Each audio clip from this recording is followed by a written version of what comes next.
Hi, welcome to my Parsha Shiur. Today's Shiur is on Parshas Vayishlach. Thank you to Lillian and Aaron Fuchs and to Jason Fuchs for sponsoring this Parsha Shiur in memory of Lillian's brother and Jason's uncle, Jack Julius Glatter, Yaakov Yehuda ben Yitzchak Zichron Levracha, whose Yartzeit is on the 14th of Kislev. May his neshama have an aliyah. May we all be zeicha to see Techias HaMesim. It's one of the most dramatic and mysterious encounters in the entire Torah. Yaakov Avinu, the patriarch of a family of 4 wives, 11 sons, a daughter, staff and servants, herds and flocks, countless possessions, is making the final adjustments as he prepares to meet up with his brother Esav, who is on his way with a brigade of 400 warriors, and, as far as Yaakov knows, his intentions are to massacre the entire family. As night falls, Yaakov sends his family and possessions across the Yabok River, ensuring their safety while he remains alone. Why does he stay behind? The Medrash suggests it was to retrieve some small jars he had left behind, evidence of Yaakov's care for every detail, no matter how seemingly insignificant. But unexpectedly, this solitary moment transforms into something far greater than anyone could anticipate. Without warning, Yaakov finds himself in an intense struggle with a mysterious figure. The Torah identifies his opponent only as a man, Ish, though all the commentaries agree this was no ordinary man. The struggle lasts the entire night, and just as dawn breaks, the man strikes a crippling blow to Yaakov's thigh. Still, Yaakov refuses to let go of his adversary until he receives a blessing.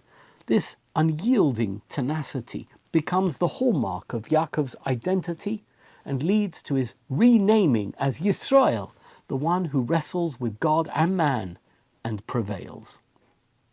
The Torah describes the encounter with stark simplicity, leaving much to be interpreted and clarified. V'yivasi Yaakov levadoi, v'yovek ish imoi, ad halois hashachar. Yaakov was left alone, and suddenly a man wrestled with him until the break of dawn. The Hebrew word for wrestled, v'yovek, is derived from the root of the Hebrew word associated with dust, avak, painting an image of a physical struggle so intense that the two combatants stirred up the ground underneath them. But who initiated the fight? Why were they fighting? What was the purpose, the object of this epic confrontation? The text remains completely silent on any of this, amplifying the sense of mystery. As dawn approaches, the man, identified by Chazal, though pointedly not by the text, as the guardian angel of Esav, realizes that he cannot overpower Yaakov. In desperation, he strikes Yaakov's thigh. The Pasuk says, "Vayar ki lo yochel lo, vayiga b'chaf yerechoi, v'teka kaf yerech Yaakov, v'he'ovkoi imoi." Seeing that he could not prevail against him, the man touched the socket of Yaakov's hip, and Yaakov's hip was dislocated as they wrestled. But despite his injury, Yaakov refuses to release his grip. The man, struggling to get away, declares, "Shalcheni ki ola hashacha," vayomer, "Loi ashalechacha ki im berachtani." The man says, "Let me go, for dawn has broken." But Yaakov replies, "I will not let you go unless you bless me." Even in his pain, Yaakov insists on emerging from this struggle with something more, a blessing. At this moment, the encounter is apparently transformed from a physical fight into a profound spiritual confrontation. But what is going on here?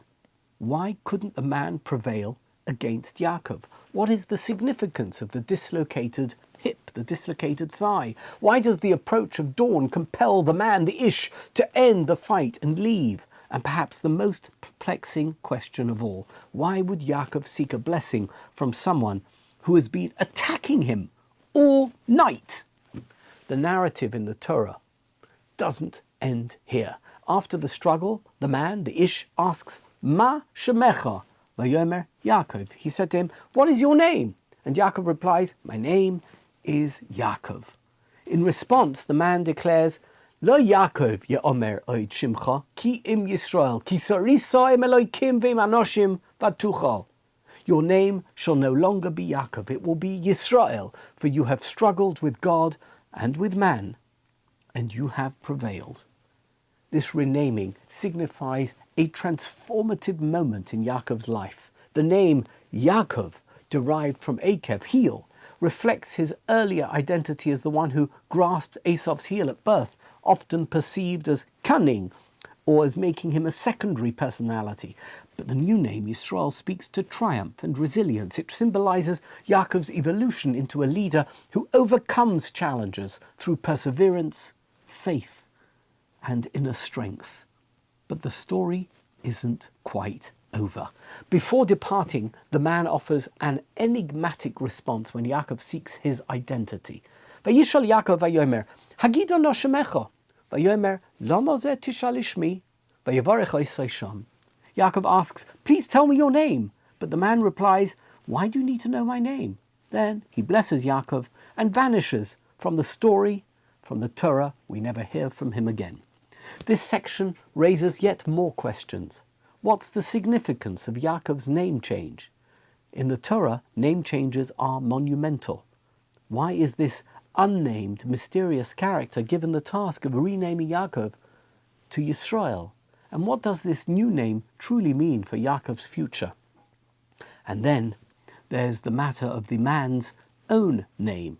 Why does Yaakov insist on knowing it? And why does the man refuse to answer a direct and seemingly simple, innocuous question? The lack of an answer only deepens the mystery, leaving the encounter shrouded in a mystical quality that continues to leave us mystified. In the aftermath of this mysterious struggle, Yaakov names the place where the fight took place Peniel, explaining, "Ki ra'isi Elokim ponim el ponim, vatinotzel nafshi." He names it Peniel, saying, "For I have seen God face to face, and my life has been spared." As the sun rises, the Torah paints a vivid and symbolic image of Yaakov. Vayizrach lo hashemesh ka'asher ovar es Penuel, v'hu tzolea al yerechai. The sun shone upon him as he passed Penuel, and he limped because of his hip. This limp, coupled with the Torah's command not to eat the gid hanosher, the sciatic nerve, becomes an enduring symbol of this mysterious and transformative struggle. But there's so much to unpack and to understand. Almost nothing about this story makes any sense at face value. Who or what was Yaakov actually fighting? Why did the struggle take the form that it did? What is the significance of the limp, the name Peniel, or even the prohibition of eating the sciatic nerve? And how do these elements connect to Yaakov's journey, both physical and spiritual? This enigmatic encounter seems to demand more than a simple reading. It begs us to dig deeper, to seek meaning in its layers of mystery and symbolism. The Torah drops us into this epic struggle without so much as a prologue or explanation. One moment, Yaakov is alone by the river, probably exhausted from the preparations to face Esav, and the next moment, bam! He's locked in a wrestling match with a mysterious figure. No introduction, no warning, no explanation. It's one of those moments in the Torah where you just want to yell, "Wait! Slow down! What's going on here?" The Ramban, building on the Midrash that identifies the mysterious Ish as the Sar Shel Esav, the angelic guardian of Esav, sees this encounter as much more than a random brawl. For the Ramban, this was a spiritual vision, a prophetic experience that revealed the future struggles of Yaakov and his descendants. His opponent wasn't merely a physical adversary, but the angelic embodiment of Esav's spiritual power. This wasn't a fight for its own sake, it was deeply symbolic, representing the cosmic struggle between Yaakov, the forefather, the patriarch of the Jewish people, and Esav, the archetype of forces that would oppose them throughout history. Think about what this means. Yaakov wasn't just wrestling with a man, he was grappling with the very essence of his brother's threat. The animosity that began in their mother's womb had now manifested in a tangible, physical form. This was a confrontation with a deep-rooted spiritual rivalry between the chosen path of Yaakov, the bearer of the covenant with God, and Esav, representing material power and opposition to that covenant. According to the Ramban, this fight wasn't about immediate survival, it was about destiny. By struggling with the Sar Shel Esav and ultimately prevailing, Yaakov symbolically established the enduring resilience of his descendants. They would face countless adversaries, some physical, others spiritual, but like their forefather, Yaakov, they would persevere.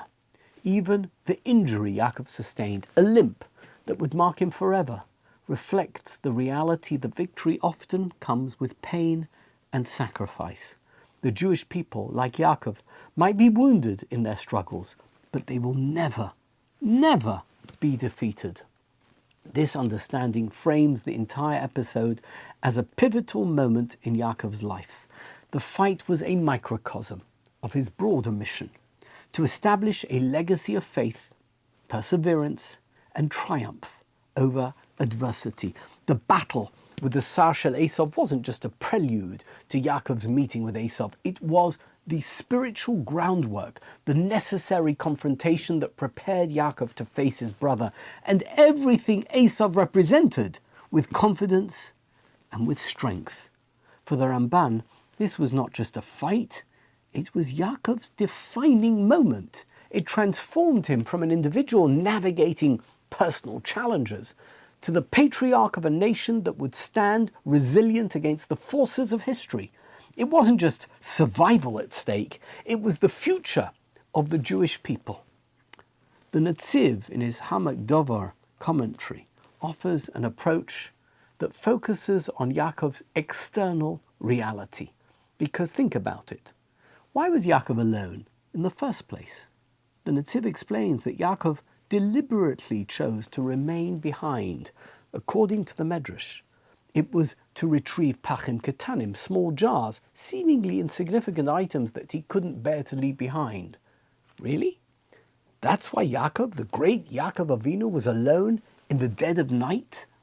So the Netziv takes this idea in a different direction. Yaakov wasn't just concerned about possessions, pachim ketanim. He was dealing with all those little things in his life that always remained on the list but never got dealt with, pachim ketanim. And this was a moment of spiritual preparation. Alone in the quiet darkness, Yaakov needed to ready himself for his encounter with Esav by getting to grips with even the most insignificant aspects of his being. It was a time for thorough introspection, prayer, and focus.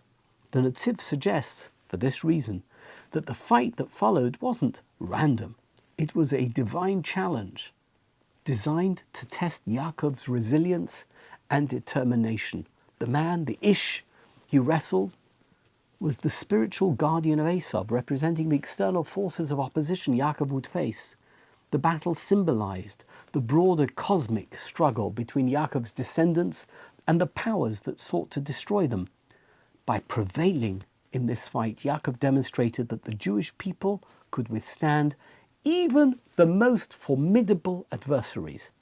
For the Netziv, the struggle is outward-facing, a confrontation with an external threat that served as divine preparation for the real-world challenge awaiting Yaakov. But the Izhbitzer Rebbe, the Meir Shiloach, using the same idea, takes things in a different direction. He offers an amazing pshat, as he always does. He shifts the focus from the external to the internal. According to the Izhbitzer, the man Yaakov wrestled wasn't Esav's angel in the sense of some other. It was the Esav in Yaakov, a manifestation of Yaakov's own doubts, fears, and insecurities. This wasn't just about Yaakov facing an adversary, it was about him facing himself. Think about Yaakov's situation. He's about to reunite with the brother who once vowed to kill him. He's carrying the weight of his past deceptions and the uncertainty of the future. The Izhbitzer teaches that this fight was Yaakov grappling with everything he feared: his mistakes, his identity, his ability to protect his family. The man he wrestled with was, in a sense, a projection of his inner turmoil. The physical struggle reflected an even deeper spiritual and psychological battle. For the Izhbitzer, this story is about the battles we all face within ourselves. Sometimes our greatest struggles aren't against external enemies, but against our own doubts and limitations. My father-in-law always puts it so well: a person can do themselves more harm than 1,000 enemies could ever do. It's so true. And in this story, Yaakov's victory wasn't just a sign of physical strength. It was a moment of profound self-discovery and transformation. The Izhbitzer teaches us that this fight was an internal reckoning, forcing Yaakov to confront his fears and emerge stronger. The Torah tells us that the mysterious man was unable to overcome Yaakov. Seeing that he could not prevail against Yaakov, the man resorted to striking Yaakov's thigh, his hip, dislocating it. But why couldn't this mysterious man, this otherworldly angel, or whatever this being was, external or internal, overpower Yaakov? The Maharal offers a profound insight. He explains that the inability of the angel to defeat Yaakov symbolizes an eternal truth about the Jewish people. Yaakov represents the spiritual core of Klal Yisrael, which, while it may face seemingly insurmountable challenges, injuries and setbacks, is fundamentally indomitable. It's something we all need to hear. Every Jew in every era needs to hear it. The Ish, representing the forces mounted against the Jewish people, despite its incredible might, could not overcome the essence of Yaakov, because that essence was and is divinely ordained and infused with a strength that transcends any force that it comes up against. The message here is timeless. The Jewish people, descended from this same Yaakov Avinu, may be wounded in their struggles, but they can never be destroyed. The Kedushas Levi adds a layer of interpretation that deepens our understanding. Rabbi Yitzchak of Berditchev sees the angel's failure to prevail as a reflection of Yaakov's divine mission. Yaakov's firm connection to God and his role as the chosen patriarch, the Bechir HaAvos, endowed him with a strength that no external force could ever undermine. The man, the Ish, he was fighting, may have had power, but it was limited by Yaakov's spiritual purpose. In essence, the Kedushas Levi teaches that the angel's inability to defeat Yaakov wasn't a failure. It was an acknowledgement of Yaakov's unique role in God's plan. A message to us from the Torah, never to give up. Because in the end, if we don't give up, we will prevail. But what about the injury? If the angel couldn't overpower Yaakov, why was it able to strike him and leave him limping?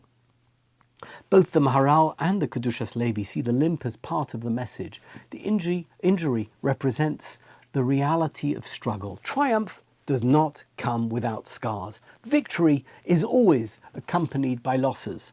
For the Maharal, the wounded thigh is a reminder that while the Jewish people will always endure, their journey will not be painless. The limp reflects the wounds of exile, of persecution, and of the many hardships that mark Jewish history, even though these injuries never prevent the ultimate fulfillment of our mission. The Kedushas Levi, on the other hand, sees the limp as a mark of holiness. Just as Yaakov's physical injury became a lasting symbol of his struggle and victory, the hardships faced by the Jewish people are imbued with spiritual significance. They are not just obstacles, but transformative experiences that elevate and define them. So why couldn't the angel prevail? The answer lies in what Yaakov represents. For the Maharal, it's about the inherent resilience of Yaakov and his descendants, a divine strength that no adversary can fully conquer. For the Kedushas Levi, it's about Yaakov's mission, divinely protected and strengthened, ensuring that even in moments of pain, his purpose remains intact. The struggle, the injury, and the victory all come together to form a powerful message. Resilience isn't about being unscathed, it's about preserving and thriving despite the scars. The Torah introduces another puzzling element in the narrative. As the night draws to a close and the first rays of dawn begin to break, the mysterious figure pleads with Yaakov, Shalcheni, ki ola hashachar, let me go, for dawn has broken. This abrupt urgency raises several questions. Why does the approach of dawn compel the man to end the fight and leave? What is so significant about the morning light that it changes everything?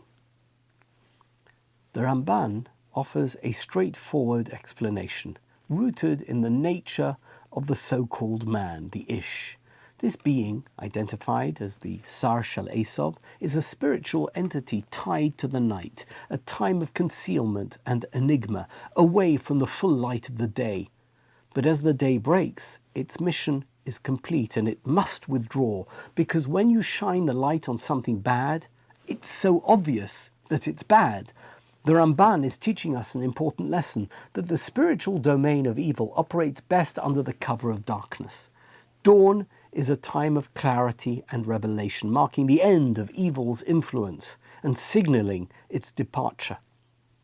The Izhbitzer deepens the conversation, viewing the angel's retreat at dawn as symbolic of Yaakov's triumph. For the Izhbitzer, the night represents confusion, struggle, and uncertainty. Everything Yaakov had been wrestling with, both externally and internally. The approach of dawn symbolizes Yaakov emerging from that darkness into light, into clarity. Suddenly everything makes sense. It's Yaakov's aha moment. When the sun rises, the battle has shifted in Yaakov's favor. The angel's plea to leave is not just about its limitations, but an acknowledgement that Yaakov has prevailed. He has reached a new level, and the so-called man, this angel, whatever it is, role in this transformative process is complete. The Kedushas Levi sees the dawn as a reflection of Yaakov's inner victory. He explains that the light of day signifies a moment of spiritual revelation. By holding on to the man, grabbing hold of him through the night, and not letting go until dawn, Yaakov demonstrates his ability to bring light out of darkness, to transform adversity into blessing. The angel's insistence on leaving at dawn highlights its role as a catalyst for Yaakov's growth. But once Yaakov has achieved clarity and strength, the angel, the man, has no reason to remain. The man's retreat at dawn is not merely a practical necessity, but a profound statement. Whether it reflects the angel's limitations, Yaakov's victory, or the end of the mission, it emphasizes the transformative power of the entire struggle. Night may bring challenges and confusion, but dawn promises clarity and resolution. Yaakov's perseverance through the darkness is what makes the light of morning so significant, so bright. One of the most perplexing moments in the narrative comes when Yaakov, despite being wounded and exhausted from a night of struggle, fighting, refuses to let go of his opponent. The angel, desperate to leave, pleads, Shalcheni ki ola hashacha, let me go, for dawn has broken. But Yaakov responds with a stunning declaration, Loi ashalechacha, ki im berachtani. I will not let you go unless you bless me. Wait, what? Why would Yaakov demand a blessing from someone who has been attacking him and beating him up all night? Isn't this the last person he should be asking for a bracha? The commentaries offer a range of profound insights that transform this puzzling request into a cornerstone of the story. The Maharal sees Yaakov's demand for a blessing as a reflection of his deep faith and understanding of struggle. For the Maharal, this moment teaches us that challenges are not meaningless obstacles. They are part of God's plan designed to refine and elevate us. By insisting on a blessing, Yaakov transforms the encounter from an act of aggression into an opportunity for growth. The Izhbitzer offers a different perspective. He explains that the angel, the man, represents everything Yaakov fears: his doubts, his insecurities, and the looming threat of Esav. By asking for a blessing, Yaakov asserts control over those fears. The demand for a bracha is not just about seeking divine favor, it's about reclaiming power over his own narrative. The Izhbitzer teaches us that when we face our fears head on and refuse to be defined by them, we can turn even our darkest moments and fears into sources of our greatest strength and confidence, and they become the essence of blessings in our lives. The Kedushas Levi adds another layer of depth. He explains that Yaakov's demand for a blessing reflects the Jewish ability to extract holiness from even the most challenging circumstances.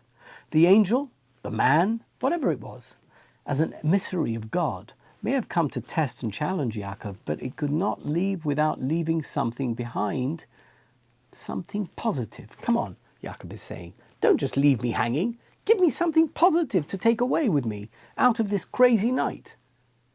The Netziv in Hamek Dover emphasizes that this blessing was not just a personal request, it had broader implications. Yaakov's victory over the angel was a symbolic victory for his descendants. By demanding a blessing, Yaakov ensured that this struggle would not be a one-off event, but a source of merit and protection for future generations.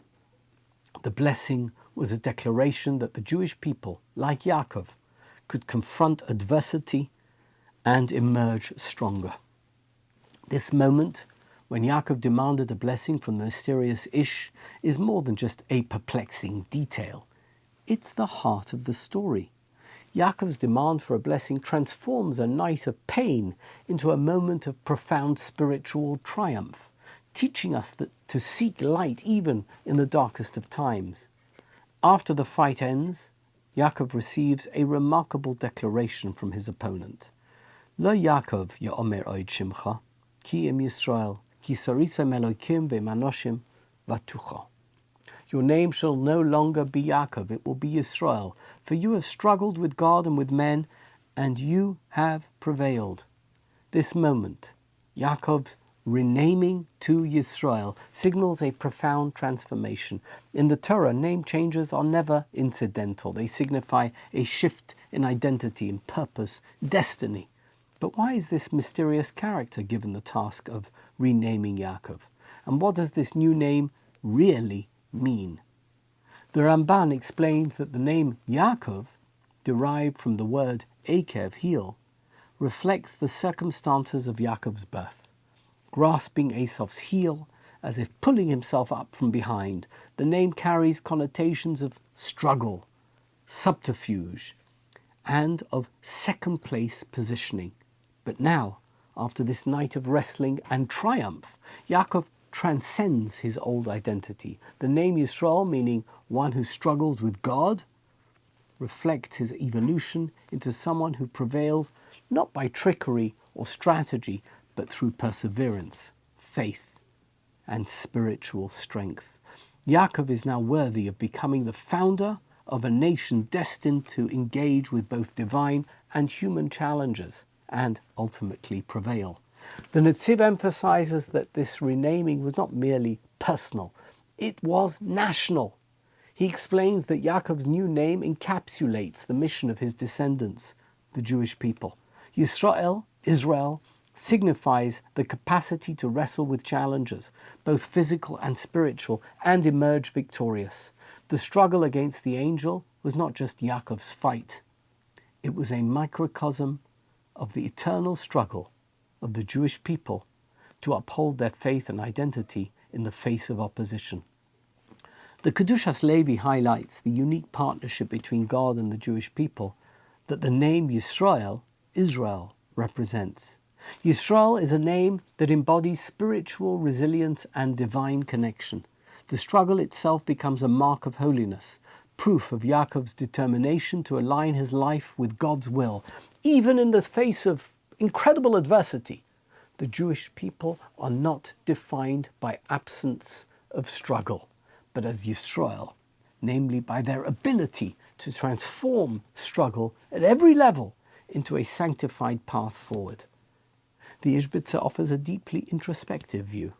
For the Izhbitzer, Yisrael signifies a new level of self-awareness and confidence for Yaakov. Until this point in his life, Yaakov's life had been defined by running from Esav, running from Lavan, running towards safety. But now Yaakov confronts his challenges head on and emerges transformed. The Izhbitzer teaches that the name Yisrael symbolizes the power to face fears directly and to rise above them with God's help. It's a name that signals growth, maturity, and a readiness to lead with integrity. The renaming of Yaakov to Yisrael is a moment of profound transformation, not just for Yaakov, but for the Jewish people. This name change isn't just a detail in the story, it's the essence of the story. It reminds us that the Jewish journey is not one of ease or simplicity, but one of resilience, growth, and of spiritual transformation.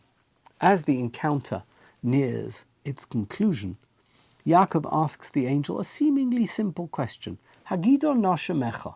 Please, tell me your name. But the angel responds enigmatically. Lama ze tishal ishmi. Why do you ask my name? And just like that, the question is left unanswered. The angel, the man, blesses Yaakov and departs, leaving us all wondering what this was all about. Firstly, why does Yaakov want to know the angel's name? And why doesn't the angel answer? Is this refusal a brush-off, or does it carry deeper significance? The Maharal offers a compelling perspective. He explains that the angel's refusal to share its name reflects the nature of its mission. In Jewish thought, a name conveys essence and purpose. By withholding its name, the angel indicates that its role is not about self-identity or personal significance. It's entirely about its mission. The angel came to challenge Yaakov, to push him to his limits, and to ultimately bless him. Once its task was complete, there was no further need for explanation or self-revelation. The ambiguity of the angel's identity discloses that this encounter was never about the angel. It was about Yaakov. According to the Kedushas Levi, this response connects to the nature of divine tests and challenges. He explains that the refusal to reveal a name symbolizes the hidden nature of life's struggles. Often, we don't understand why we face certain challenges or what their purpose is. The angel, the Isha's cryptic reply reminds us that not every question has an immediate or clear answer. And that's totally fine. Sometimes we are left to grapple with uncertainty and trust that the struggle itself is meaningful. The Izhbitzer adds an introspective layer to this idea. For the Izhbitzer, the angel's refusal to disclose its name forces Yaakov and us to focus inward. By asking for the angel's name, Yaakov may have been seeking clarity or understanding about the nature of the struggle he had just endured. But the Isha's, the man, the angel's refusal redirects Yaakov's attention. The answer to the struggle isn't found in the identity of the adversary, but in the growth, the self-awareness, and the resilience Yaakov gained through the fight. Yaakov's request for the angel's name and the angel's refusal highlight a central theme of this encounter. Not every question has an answer, and not every struggle is fully explainable. This unanswered question, the angel's name, leaves the story somewhat open-ended, inviting us to reflect on our own struggles. Sometimes the why remains elusive, but the growth and transformation it brings are undeniable. The Torah concludes this narrative with a curious and enduring law. Al kain lo yochlu b'nei Yisrael es gid hanoshe asher al kaf hayorech ad hayom hazeh. Therefore the children of Israel do not eat the gid hanoshe, the sciatic nerve, to this day. This law, rooted in Yaakov's injury during his struggle with the mysterious man, is still practiced today. But why?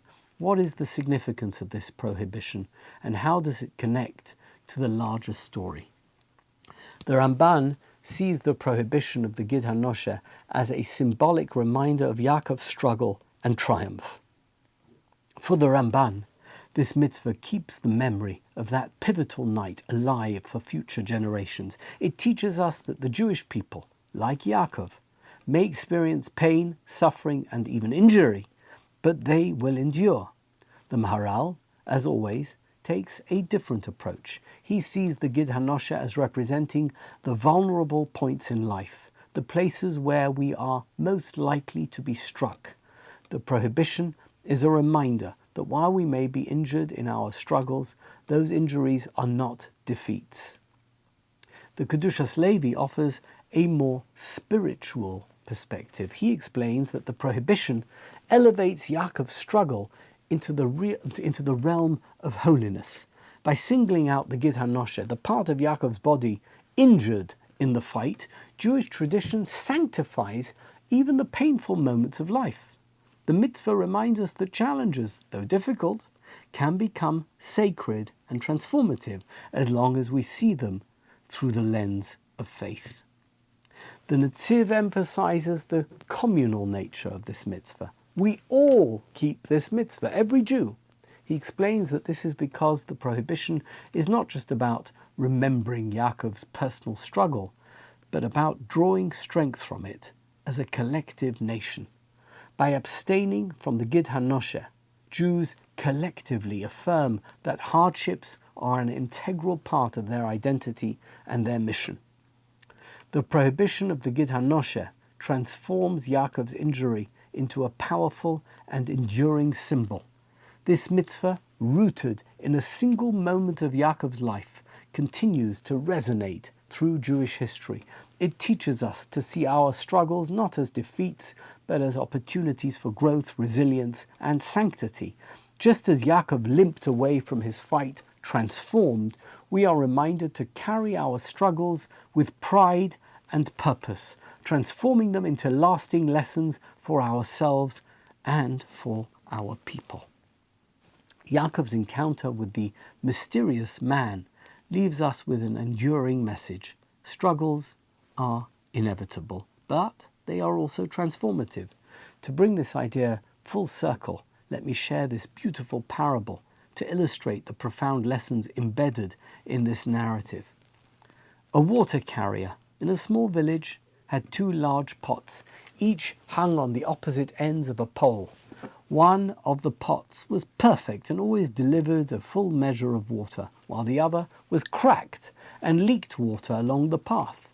By the time the water carrier reached home, the cracked pot was only half full.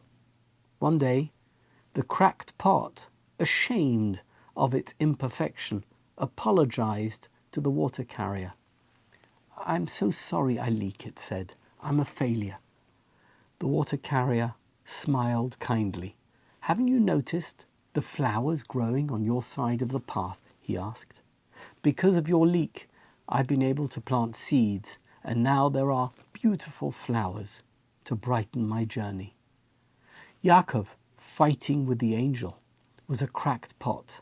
At the end of it, he emerged with a limp, a mark of imperfection, but that limp became a symbol of his resilience and growth, just as the flowers symbolize beauty born of brokenness. The story of Yaakov wrestling with the angel, his injury, his demand for a blessing, and his renaming to Yisrael is one of the most powerful and enigmatic stories in the Torah. Every element, the fight, the limp, the blessing, the name change, and even the prohibition of the Gid HaNoshe, offers so many layers of meaning. Through all the different commentaries that we have heard in this shiur, we can see that Yaakov's struggle wasn't just about a single night. It was about his transformation into Yisrael, the one who struggles and prevails. It was about the Jewish people who carry Yaakov's legacy, turning adversity into resilience and faith into triumph. I pray that all of us always find the strength to wrestle with our own challenges, to transform our wounds into wisdom, and to carry our struggles with pride and purpose, just as Yaakov did then, and just as Yisrael, Israel, always does. With that inspiring message, let's end the shiur. Thank you so much for watching. Thank you so much for listening. Thank you. Thank you.